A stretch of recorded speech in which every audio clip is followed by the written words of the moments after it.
Ham oxusun.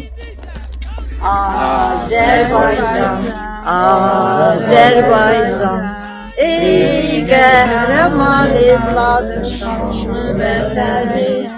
Səndən ötürü can verməyə cümlə qadiriz. Səndən ötürü qan döyməyə cümlə hazırız. Üç renkli bayrağınla məsul yaşa. Üç renkli bayrağınla məsul yaşa.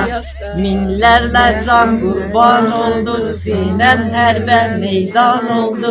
Hüququndan keçən əskər hərə bir qəhrəman oldu. Sən olasan Gülüstan, sənə hər an can qurban.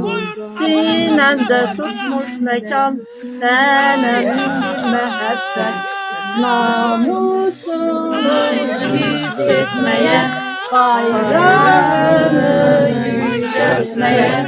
Namusunu hiss etməyə, bayrağını yüksəltməyə. Cümlə gənclər müştaqdır, şanlı vətən, şanlı vətən.